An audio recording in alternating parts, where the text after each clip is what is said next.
Hello guys, welcome back to our channel, and today we are going to launch our new series for DSN coding, the ACD series, wherein we'll be talking about the advanced concepts related to coding.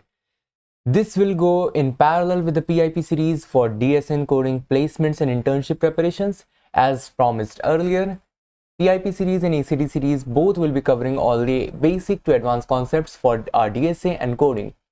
So in this first video of our ACD series, we are going to cover a very interesting topic of segment trees and range queries. And believe me, we are going to look at all the various forms of segment trees one by one, all throughout the chapters. So stay tuned and let's make our concepts crystal clear. Okay, so we'll be starting with the ACD series first video on segment trees. Now see, this is an advanced concept, so I would highly recommend you to firstly go and clear your basics first through your PIP series. So we'll be starting with segment trees. What are segment trees then?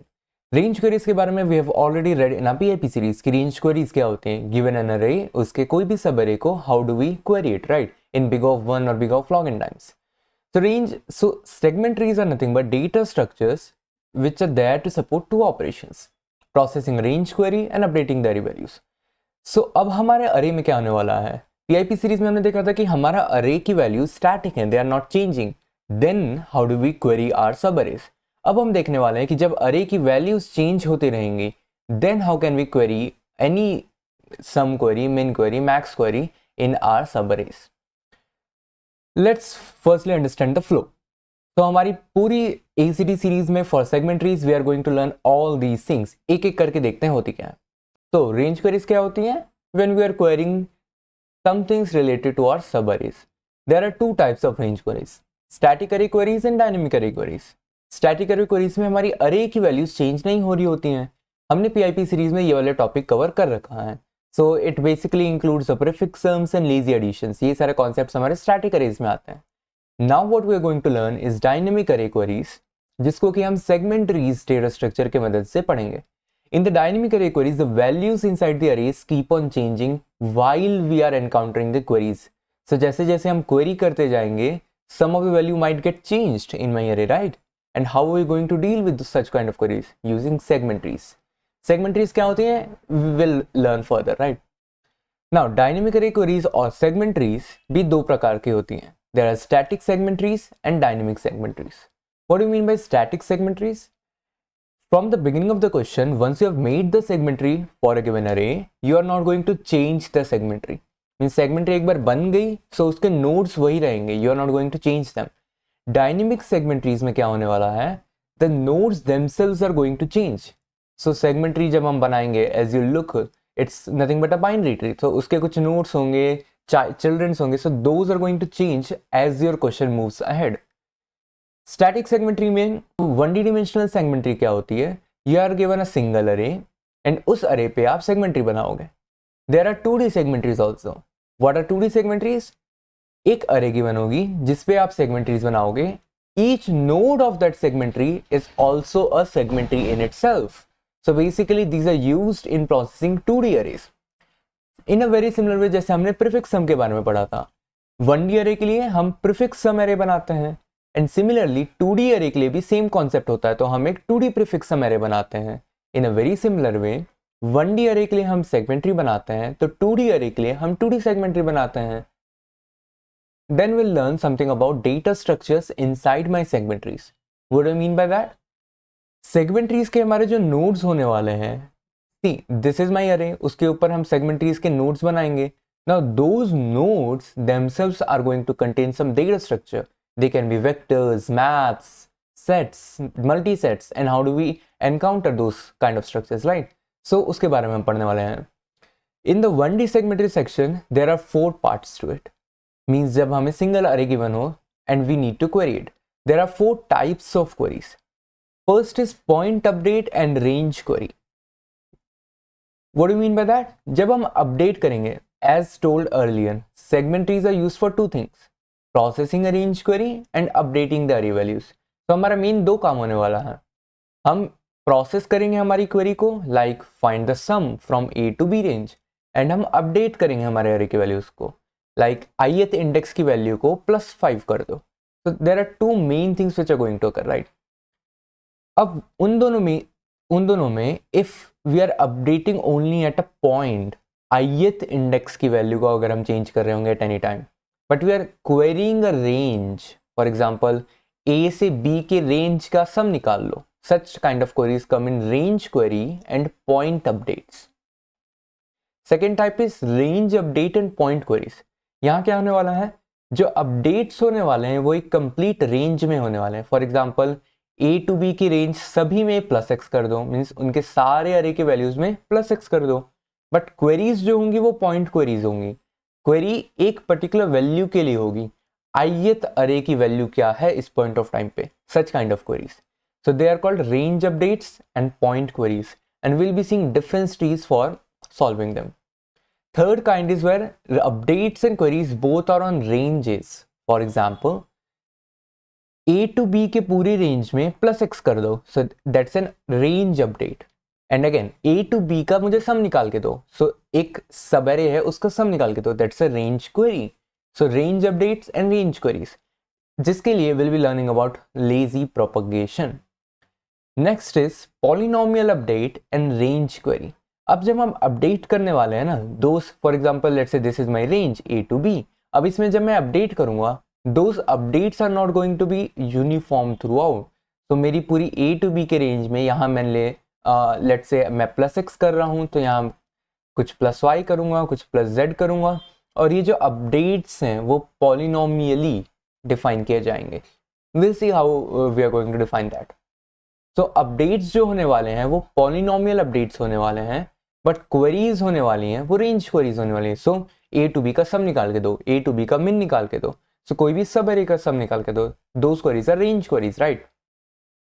So 1D segment trees के section में we are going to cover these 4 things.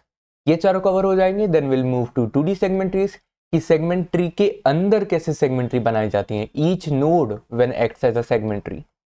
उसके बाद data structures inside segmentaries, when each node of my segmentary is not a node, it's a data structure like a vector, like a map, like a set, right. इससे हमारा static segmentaries का section complete हो जाएगा. When our segmentaries are not changing, then we'll move to dynamic segmentaries section, when nodes inside my segmentaries themselves are changing. इसमें हम दो main important concepts सीखने वाले हैं for persistent segmentaries. जब आपको आपके अपडेट्स की पूरी हिस्ट्री को याद रखना पड़ता है, so how can you maintain all the histories in big of n log n time, obviously because we can not afford huge space complexity, right. So persistent segment trees. Then sparse segment trees, जब आपके nodes बहुत ही ज़्यादा होते हैं, so it's like अरे की size ही 10^8 है, 10^9 है, तो you can not build a complete segment tree over it, right. So हम सेगमेंट्री के कुछ नोड्स को ही बनाते हैं, तो हमारी सेगमेंट्री एकदम बिखरी बिखरी सी दिखती है. Such kind of segment trees are called sparse segment trees. So will be learning about all these things. After learning them also there are still some concepts related to segmentaries are left. For example, merge sort trees, segmentary beats, lazy propagation and persistency. So it's kind of like कि ये सारे जो concepts हैं इनको हम आपस में कैसे mix करेंगे. So they are really interesting questions. So tell us in the comments whether you want, what are the topics you want to learn, right? So now we'll be moving ahead with static segmentaries and 1D section. With the point updates and range queries. So सबसे पहले हम पढ़ेंगे सेगमेंट्रीज होती क्या है, and obviously these are static segment trees as of now. So what is a segment tree? बहुत आराम से समझते हैं व्हाट इज अ सेगमेंट्री. आपने सबने ट्रीज के बारे में पढ़ा होगा, you all must be knowing what a tree is, right. So segment tree is nothing but a binary tree. First of all, what's a binary tree? Binary tree is where a node can have at max 2 children. One is a left child and other is a right child, right? So such kind of trees are called binary trees. And segment tree is a complete binary tree. What do you mean by complete binary tree? So all the nodes except the leaves have exactly 2 children. तो सबके 2 child होंगे ही होंगे except the leaves. And all the leaves are at the same level. So सारे leaves same level पे होंगे and सबके पास 2 children होंगे ही होंगे. So it's like the tree is completed. कोई भी branch वहाँ से cut off नहीं है. Such kind of trees are called complete binary trees, and so is a segment tree. Now, the leaf nodes correspond to array elements, and other nodes contain the information needed to process the range queries. Now, try to understand. हम segment trees बना क्यों रहे हैं? We are creating these segment trees in order to find the range queries in a sub array of given अरे। सो जिस अरे के लिए हमें क्वेरीज करनी है उस अरे के लिए हम सेगमेंट ट्री बना रहे हैं। So segment tree is always build on top of an array. So the leaf nodes of the segment trees, all the leaves which are at the bottom level, all those correspond to the array elements only. And the other internal nodes correspond to some information which is needed to process the range queries. Now, what kind of information is needed? How do we process range queries? ये हम आगे देखने वाले हैं. अब किस प्रकार के ऑपरेशंस जो हैं वो हम सेगमेंट ट्रीज के द्वारा कर सकते हैं. So for example, let's say you are given a question, given an array A of length n, and you have to process q queries of the form, let's say sum of a and b. So आपको q queries given है. So it's like one by one आपको queries given है. Find the sum of 1 to 2, find the sum of 3 to 5, find the sum of 1 to 7. So ये क्या है? ये ranges given है 1 to 2, 3 to 5, 1 to 7. और ऐसे करते करते आपको q queries हैं and you need to calculate, you need to find the answers to each query, right? Now instead of sum कौन कौन से ऑपरेशंस जो हैं वो आप अपने सब अरेज में परफॉर्म कर सकते हो. So you could have something like minimum of A B, maximum of A B, GCD, bitwise and और एक्सॉर. तो ये सारे ऑपरेशंस भी हमारे सब अरे में अलाउड हैं. तो इट्स लाइक सेगमेंट ट्री को आप बोलोगे इस सब अरे का जीसीडी क्या है, सो वो बहुत ही मिनिमम टाइम में आपके कोई भी सब अरे का जीसीडी, कोई भी रेंज का जीसीडी निकाल के दे देगा. See, what is peculiar about these operations? अब अगर आप डिवीजन बोलो यहाँ पर, let's say division of a comma b, सो ये मेरा let's say सब अरे है और उसके एलिमेंट्स का कॉन्जिक्यूटिव डिवीजन, क्या वो मुझे ये सब सेगमेंट्री निकाल के दे सकता है? No. So what is peculiar about these operations? These operations are what we call as associative operations. अब associative operations क्या होते हैं? See, let's say this is your array and इस अरे का आपको एक सब अरे गिवन है a to b. इस रेंज में आपको अब आपका सम फाइंड करना है. You need to find sum of a b. So instead of finding the sum of this entire sub array, what you can do इस एंटायर सब अरे को आप दो पार्ट्स में बांट सकते हो like this. So this is your left part of the sub array, this is the right part of the sub array. अब इन सारे दोनों पार्ट्स का इंडिविजुअल सम्स निकालो. So this is sum of left and this is sum of right. And what you can do is to merge these two sums and finally you'll get the sum of AB. So sum L plus sum R is equals to sum AB. So जिन operations में आप ऐसे तोड़ सकते हो आपकी range को and individual operations find करोगे and then merge operation लगा के आप वापस से आपको जो चाहिए था वो मिल जाएगा. Such kind of operations are called associative operations. Now आप में से जिन्होंने group theory पढ़ी होगी, so you must be knowing about monoids. Now what are monoids? Monoids are groups which have associative properties. So उसके elements associative properties follow करते हैं and it must have an identity element. So these two properties, if an algebraic structure has, it is called a monoid. And basically segment trees are actually built on top of monoids. So all those operations which can be treated as monoids can only be seen as doable from a segment tree, right? Now there is an important fact that जब हम segment trees बनाएंगे so हमारी arrays की size power of 2 होनी चाहिए. See, why are we requiring this condition? This is just because segment tree build करने में it is very easy अगर हमारी अरे की साइज एक पावर ऑफ 2 है. जब हम इम्प्लीमेंटेशन इसका देखेंगे तब आपको ये चीज़ रियलाइज हो जाएगी कि why do we actually require power of 2.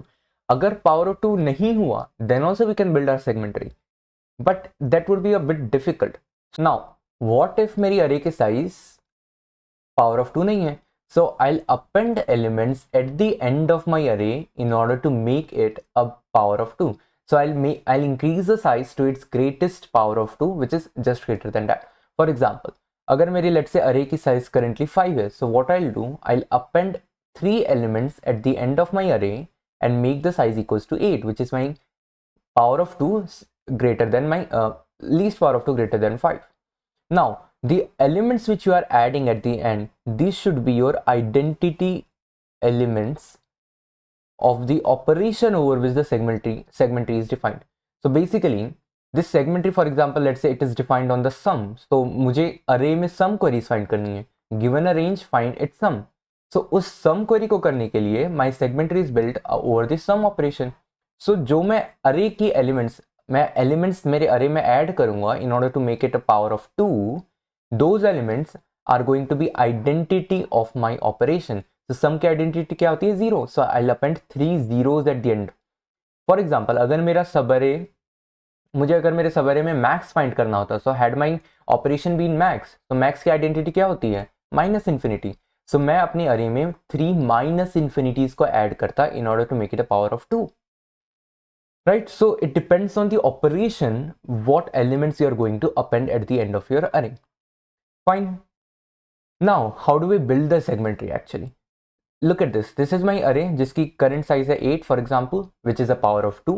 So what we'll do, we'll create segment tree based on this, and we need to do some queries on it, right? Some queries करने के लिए we'll build a segment tree on the basis of sum. Look at this tree. This tree is first of all a binary tree because each node has a left child and a right child except the leaf nodes. These squares वाले जो भी हैं nodes, these are my leaf nodes, right? So ये सारे nodes मुझे क्या represent कर रहे हैं? Leaf nodes. These leaf nodes have the values which are exactly equals to my array element. So segment tree की definition में हमने पढ़ा था leaf nodes represent the array elements while the internal nodes, these are called internal nodes. Internal nodes contain some information required to process the range queries. Internal nodes को कैसे build करते हैं? We'll see. Now this is a binary tree because all of them have exactly 2 child except the leaf nodes. It's a complete binary tree because all the leaves are at the same level and each node has exactly 2 children except the leaves. So this is a complete binary tree. अब इसमें leaf nodes are represent the array elements.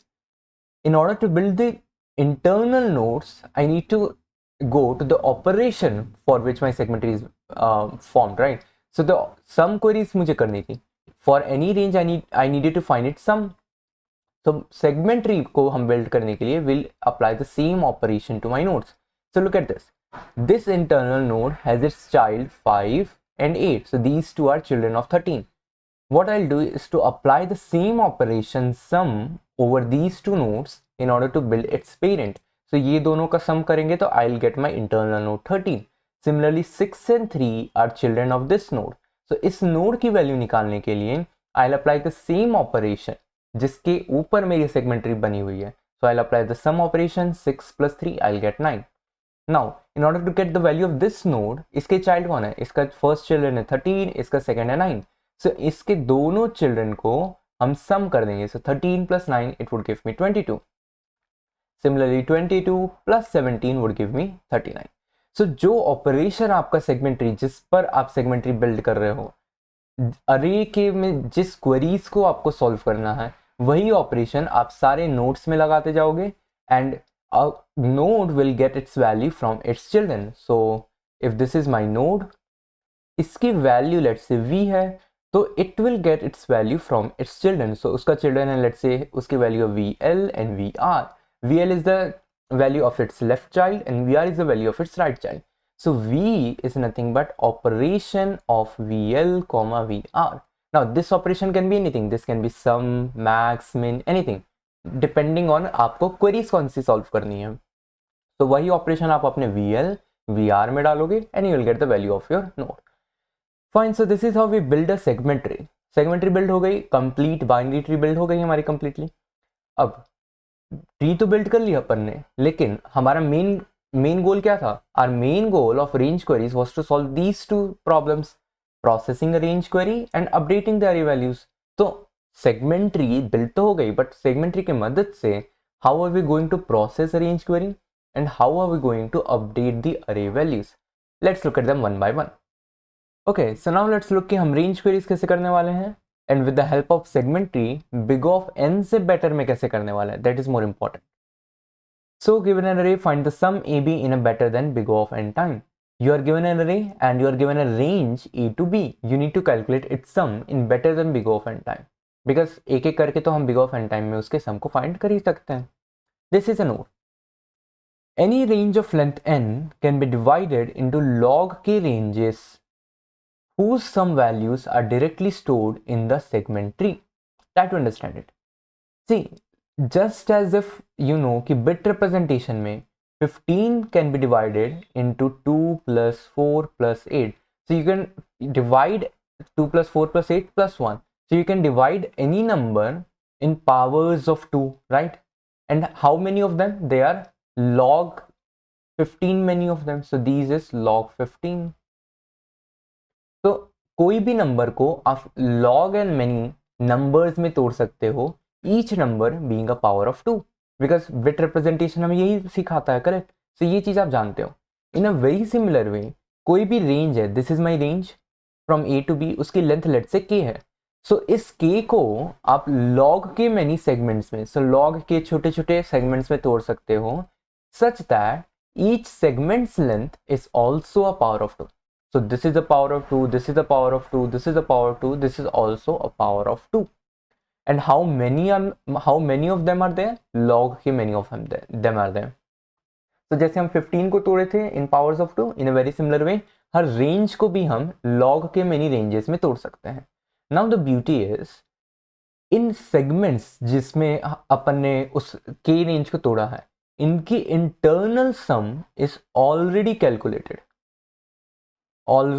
calculated, and these sums are stored somewhere inside a node in my segment tree. What am I saying? सम करने के दो तरीके हैं. पहला तरीका क्या है कि आप एक एक करके सारी एलिमेंट पे जाओ, so iterate over all the elements in your sub array and then sum it out. So इनका एक एक करके सबका सम करो. So I will add these two elements, then add this, ऐसे करते करते ऐड करो. तो इसका टाइम कॉम्प्लेक्सिटी क्या हो जाएगी? बिग ऑफ के. But what instead you can do is break this entire segment into log के many segments. अब उन segments का जो internal sum है like this, so इस segment के जो internal elements हैं, इनका sum मुझे नहीं करना है. This sum is already stored somewhere in my segment tree. कोई ना कोई node is already acquiring this sums value. So what I need to do, मुझे इन nodes को individually select करना है एंड उन नोड्स के वैल्यूज को उठा के उनका सम करना है. इंटरनल एलिमेंट्स का सम तो मुझे नहीं करना है, बिकॉज वो अपने आप पहले से मेरे सेगमेंटरी में हो चुके हैं. सो मैं सिर्फ लॉग के मैनी नोड्स की वैल्यूज को उठाऊंगा, उनको सम करूंगा.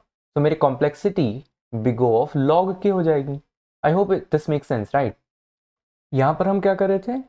हमारे सबअरे के सारे एलिमेंट्स को इंडिविजुअली एक एक करके उठा रहे थे और सम कर रहे थे. तो वो बिग ऑफ के में वो सम हो रहा था टोटल. यहां अब हम क्या कर रहे हैं, उस पूरी रेंज को हमने लॉग के रेंजेस में बांट दिया. रेंजेस का internal sum means sum of the elements inside a particular range वो ऑलरेडी कैलकुलेटेड है. तो मुझे क्या करना है, बस उन रेंजेस की जो नेट सम है उन वैल्यूज को लेना है एक एक करके एंड उनका सम करना है. And how many values are there are log K many values. So the complexity drops down to big O of log K. अब इन रेंजेस को तोड़ेंगे कैसे और रेंजेस के सम को सेलेक्टिवली सेगमेंटरी से उठाएंगे कैसे? Let's look at that. Let's take an example में आपको एक अरे गिवन है and you are given an range 2 to 7. अब इस रेंज को लेट्स से आपको सम करना है या एनीथिंग एल्स. इस रेंज को सबसे पहले हम क्या करेंगे, लॉग के मेनी रेंजेस में तोड़ेंगे. The length of the range currently is 6. So what you can do, इस 6 को हम तोड़ सकते हैं 2 plus 4 में. So the entire range of length 6 can be divided into two ranges, one of length 2, other of length 4. और इनका जो internal sum है वो कहीं ना कहीं मेरे सेगमेंटरी में ऑलरेडी किसी न किसी नोड में प्रेजेंट है. I just need to pick those values out, right? और उनका सम करना है. So you need to take the appropriate nodes from the segment tree. Method number 1 क्या है? सो इस रेंज का सम करने का method number 1 is simple. Just उस सब अरे में सारे आइटरेट करो. सो 6 + 3 + 2 + 7 + 2 + 6 आइटरेट करो and find the sum. Method number 2 इसी को सॉल्व करने का क्या है? Look at this is my range 6 to 6 over here. इसको मैं क्या करूंगा, आई ऑलरेडी नो कि ये जो दो नोड्स हैं इनका सम ऑलरेडी इस इंटरनल नोड में स्टोर्ड है. ये जो दो रेंजेस हैं, दो नोड्स हैं, इनका सम यहाँ स्टोर्ड है, इन दोनों का सम यहाँ स्टोर्ड है, और इन दोनों का सम ऑलरेडी ये वाले नोड में स्टोर्ड है. तो अगर मैं सिर्फ इस नोड को और इस नोड को ले लूं और इन दोनों नोड का सम कर दूं, तो मेथड नंबर 2 कहता है कि डायरेक्टली अगर मैं 9 + 17 कर दूं तो both of these methods would give me the same result, meaning दोनों ही 26 आंसर देंगे। लुक एट दिस, ये मेरी इंटायर रेंज थी, इसको मैंने दो रेंजेस में तोड़ा, एक है 2 और एक है 4। ये वाली रेंज का सम मैं इंटरनल सम जो 6 + 3 है वो पहले से ही यहां पर किया हुआ है। इस रेंज का जो इंटरनल सम है 2 + 7 + 2 + 6 वो पहले से ही यहां पर स्टोर है। तो मुझे अब क्या करना है, बस इन दोनों रेंजेस की वैल्यूज को लेना है और इनका आपस में सम कर देना है। So I have got this sum out over here. Therefore log k, sorry, big of k, जो आपका कॉम्प्लेक्सिटी हो रही थी, big of k many numbers को आप ले रहे थे, सम कर रहे थे, वो अब सिर्फ log k मैनी नंबर्स को लेके आपको सम करना है। See, this entire length is n and हम क्या कर रहे हैं, हर लेवल पे नंबर्स आधे होते जा रहे हैं। सो इस लेवल पे देयर आर n नोड्स, इस लेवल पे कितने हो जाएंगे n/2 nodes because it's a complete binary tree. इस लेवल पे कितने नोड्स हो जाएंगे n/4 नोड्स, एंड सिमिलरली इस लेवल पे there are n/8 nodes. So on every level if you upgrade, आपके नंबर ऑफ नोड्स हाफ होते जा रहे हैं। तो what are the number of levels? It is like how many times you can divide a number n by 2 until it reaches 1. That is log n many times, correct? So the number of levels यहाँ log n हो जाएंगे. And at each level you are only selecting maximum of 2 nodes. Now see, this comes on the portion of how do we actually prove mathematically and theoretically that ये जो complexity हम बोल रहे हैं वो log n की complexity हो जाएगी. This is not belonging to this course. हम DA डिजाइन एंड एनालिसिस वाले कोर्स बहुत ही जल्द आने वाले हैं, उसमें we are going to prove these things कि सेगमेंट ट्रीज में ये सारी कॉम्प्लेक्सिटीज कैसे कैलकुलेट की जाती हैं, how do we prove it mathematically. Time being के लिए समझने के लिए just understand how the proof goes, right. Proof में हम सबसे पहले क्या करेंगे, we need to prove that there are log n many nodes, log n many levels in my segment tree, and at each level I am taking a maximum of 2 nodes. So her level पे I am choosing maximum of 2 nodes.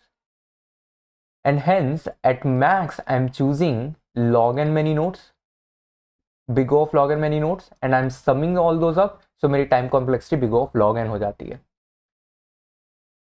Fine, so I hope range queries हम कैसे solve करते हैं in big O of log n time using segment trees, वो वाला concept आपको clear हो गया है। Okay, now let's look at point updates. Point updates में आप बोलोगे इसमें पढ़ना क्या, right? एक point को update करना है, array की value को just go and update it out. But the thing is, अगर मेरी अरे की वैल्यूज चेंज हो रही हैं, सो corresponding internal nodes in my segment tree might also get changed. So since I need to since I need to ensure that all the range queries, further range queries जो भी करने वाला हूँ, they are not bad, so I need to change the internal nodes values as well.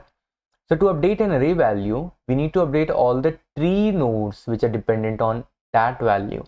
But ऐसे कितने tree nodes होने वाले हैं? For example, take the example of this 7. ये मेरे, this is a leaf node और my segment tree, and leaf nodes represent array elements. So this node is representing my array element 7.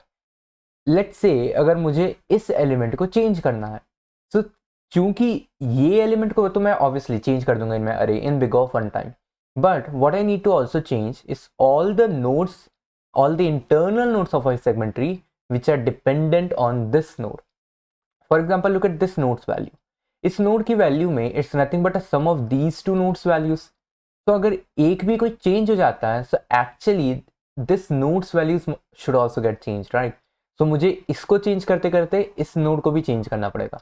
Similarly अगर ये node change हो जाएगा, तो what is this node's value? It is nothing but sum of these two nodes values. So अगर ये node change होगा, सो I need to change this node's value as well. And if this node value gets changed, I need to change this node's value as well. So if you are able to understand it, there exists a path from the root of my binary tree to the leaf, and उस path के सारे nodes जो भी आ रहे हैं, those nodes needed to be changed. So on each level, one node needs to be changed on my tree. And how many levels are there? There are log n many levels, because at every level number of nodes क्या होते जा रहे हैं? Half होते जा रहे हैं. So number of levels is log 2 of n. Therefore, I need to change log n many nodes, and hence the complexity of such an algorithm by changing the nodes. अगर मैं इसको अपडेट करूंगा, so I need to update this, this and this. These are log n many nodes, so complexity of an update would also be log of n. So one node needs to be updated at each level, and there are log n many levels. Complexity turns out to be log n. Query.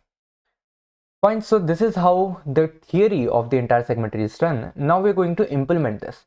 Implementation details are also very important because we are trying to create a template code for our segment tree जो कि कोई भी operation में चल जाएगा. तो it's like a plug in play template code हम build करने वाले हैं. एक जगह एक वैल्यू को चेंज करो and then entire segment tree, जो आपका सम का सेगमेंट ट्री था, वो मैक्स का सेगमेंट ट्री बन जाएगा. Believe me, it would be that easy. So actually में the implementational detail of segment tree is more important and tougher than the theoretical concepts of segment tree. So we'll go ahead, code it and create a template code जो कि कहीं भी use होने वाला है plug and play की तरह. Fine. We hope you liked this video and it was able to add some value to your DSA encoding journey. Do hit the subscribe and the like button and see you again.